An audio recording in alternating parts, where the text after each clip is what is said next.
Hey everyone, Ben here, back on track in the GT3 Fixed Challenge on iRacing. And this week we're at Donington Park and it's a hugely challenging combination. Once again, I've qualified in the mid-pack. It's my natural home here on iRacing. And that's going to give me a big challenge to survive this opening lap because it's going to be fast, it's going to be frenetic. It's a high-speed lap here, not many overtaking points, and the green lights are on. We're already underway. You can see Ian Pittman off to my left-hand side there is going to swing across the track to block off that inside line, and that means we're going to be very much single file through this opening corner, which, to be honest with you, I'm relieved about. I nearly lose the car there. Cold tyres, nearly just overdoing it, and that is super easy to do in this twisting downhill section on this opening lap. Concertina effect in full force here as we get through the old hairpin up the hill, and we're going to be climbing up then into another challenging series of corners. The track very busy here in these opening sections of the race, and again look at that, just closing in on the rear wing of Pittman there. We've held P11 then, we've got a little bit of a gap back to Bonbon in P12. I can look forward then into the final sector of this lap. Now the chicane that's coming up at the end of this back straight, very difficult to execute a pass there. You've pretty well got to be all the way past before the braking zone, so it's going to be single file through here, but don't be surprised to see some drivers lining up a move into the hairpin here, the first of two very tight and big braking zones. There are cars then up ahead getting pinched to the inside. I'm forced around the outside, and look at that, Pittman gets held up by Lane up ahead. That might give me a chance around the outside here. The next corner equally as tight, getting onto the start-finish straight. I'm stuck on the outside of the corner. I'm not going to be able to make a move round there, so we have to settle back into P11, but all told, a pretty good opening lap.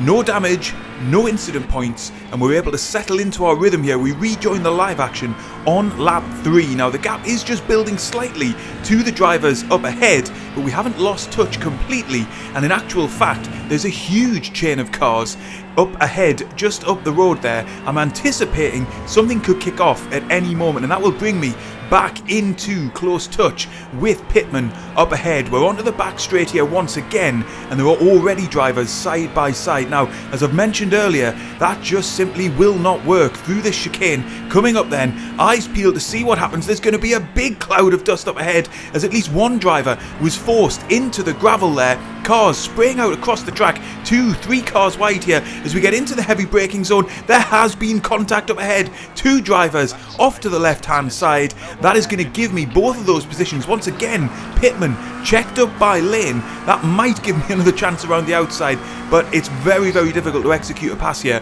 Pittman, as long as he holds to the apex, is going to be able to hold me off, but nevertheless, I'm up into P9. Let's see what happens here then. We're following the Porsche of Kyo, coming under challenge from the Lamborghini of Petherick here, into the chicane, and look at that, it looks as if Kyo is ran out of room, and I just wonder, watching this replay footage, is there a bit of red mist here for Kyo? Look at this, he dives to the inside, and then it looks as if he even turns in to Petherick there. We'll see it again from his on board.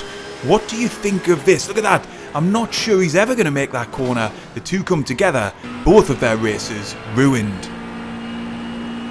We rejoin the live action then on lap 4, and I'm still tucked underneath the rear wing of Ian Pittman up ahead. Running P9, Benny Lane is up in P7, and then we've got a little bit of a gap to Gasparotto, just a few seconds up the road. Look up ahead here though, and Pittman is right on the edge of the curbing there, and he's really pushing, trying to use the maximum track width. Once again, pushing very hard through the uphill right-hander there, and we're all going to be in very close proximity as we head down towards the chicane once more. I've got Greg Gritz just behind me too, putting the pressure on from behind. This is a very tight midfield battle for the top 10 positions here, and it's going to be very tight heading into the hairpin once more. And you can see there is a gaggle of cars just up ahead, stretching all the way up into the podium positions. The pace here is very tight, it's very competitive, and I do wonder whether, with a bit of luck, we might be competing for more than a top 10 finish here if I'm able to keep my nose clean and ultimately execute some overtakes, or if we see some mistakes from drivers up ahead. But for the time being, we're just trying to put as much pressure as we can on Ian Pitman and Lane up ahead. We're going to move on then to lap 5. Once again, we're still locked in this big battle, and it's between Lane, Pitman, myself and Grits for the top 10 positions here. We're into the final corner. Once again, it looks as if Pitman went slightly deep there, but I'm actually going to put up the TV camera of Grits is on board behind me. Look at that, he's 0.1 seconds back. Got a much better run out of the final corner there. I'm going to have to come to the inside to try and just warn him off. A lunge down into T1. I'm able to do that and keep ahead, but I have lost a little bit of ground on the two cars up ahead. However, this race was going to change just a lap or two later. We've got drivers fighting hard up ahead, losing time as a result, and they are going to get sucked back towards this battle that we're engaged in for the top 10 positions here. This is going to become a 6-way battle very, very soon. As we get onto lap 8, you can see just how crowded the track is up ahead of us. There could be some big opportunities here. At the same time, it only takes one driver to make a mistake for there to be a significant accident here through the high-speed sections of Donington Park. We're about then to get on to lap 9, so we're getting into the final third of this race. It's been so absorbing in the cockpit here, as no driver has really made a significant mistake. We're all pushing as hard as we can through this stage of the race, and it's going to come down to some very fine margins as to who comes out on top through these battles here as we get through the old hairpin there, and we've got a slowdown penalty. Could that be one of those fine margins? I've now got to try and lose 0.8 seconds of a penalty through this high-speed section of the circuit. This could cost me big time to Grizz behind, but also to the drivers up ahead. I'm trying to come off the gas slightly earlier into some of these corners to shift up slightly earlier. We have got it down to 0.1 seconds, and I've got around 15 seconds left to spend this penalty. I need to get rid of it before the chicane here. I'm going to try my best to clear the penalty then, and I've been able to. And because the track is so crowded, I've been able to stay in contention. We've lost the driver. That's Gasparotto off to the right hand side there, and so it looks as if we've actually gained a position out of this lap. And what's more, we're going to sneak past Ian Pitman too. He got checked up on the inside by Lane up ahead, and that is going to give me P7. Wow, it looked as if I'd made a really big mistake that was going to cost me, but actually we've gained positions, and in part that's because Penny Lane was in Gasparotto's eyes and in his ears, closing in hard into the chicane here. Gasparotto clearly a little bit psyched out by that, loses the car on the exit of the corner, slides off into the grass. A big shame for him, but that then provided me with another opportunity as Pitman just got checked up through the exit of the hairpin. I kept a nice and tight line, and that gave me the advantage that I needed heading into the final corner of the lap. So we resume the live action on lap 12, and I'm holding P7. However, I'm coming under some significant pressure from Pitman behind. I actually think he has got the quicker pace on this day in history.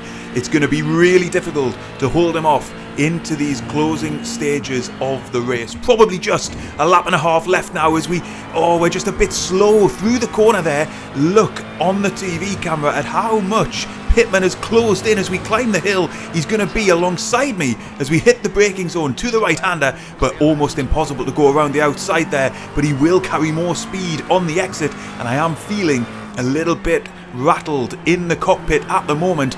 All of a sudden I'm pushing just too hard. The car is sliding through some of these corners, and look at Lane up ahead. He is scampered away. He's 2 seconds clear now, so it looks as if my battle is going to be for holding on to this P7 rather than attacking into the top 6. Again, I'm loose coming out of the chicane. Again, Pitman challenging. I do feint to the inside, but then I open the corner up for myself, and I am just about going to be able to hold on. Am I? No, he's taking a lunge down the inside through the mid part of the corner there. We're side by side on exit. Again, I'm going to be pinched narrow into the final corner of this lap here. Am I going to be able to hold on? Well, it looks as if I am. And now we're on to lap 13. The pressure is relentless. It looks as if Pittman has got the bit between his teeth and he wants this position back. We're up into P6 because we lost one of the lead drivers, Lee.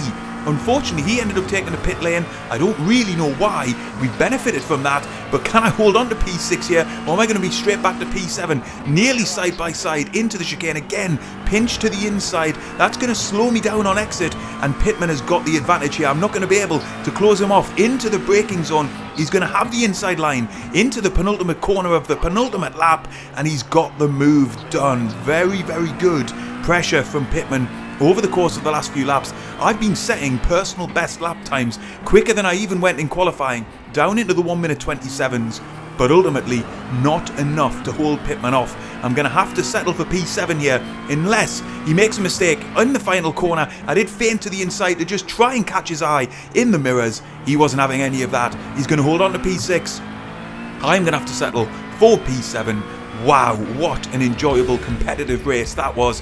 I am shocked there wasn't more carnage in this combination. It's a very, very tricky track to run at full speed, really pushing the limits. Very easy to make a mistake, but very clean, respectful, but hard racing throughout the midfield there. Only a couple of mistakes, and overall I've got to be happy with a P7 coming out of it. I hope you've enjoyed the video. If you have, likes, comments, shares, all really appreciated, and don't go anywhere.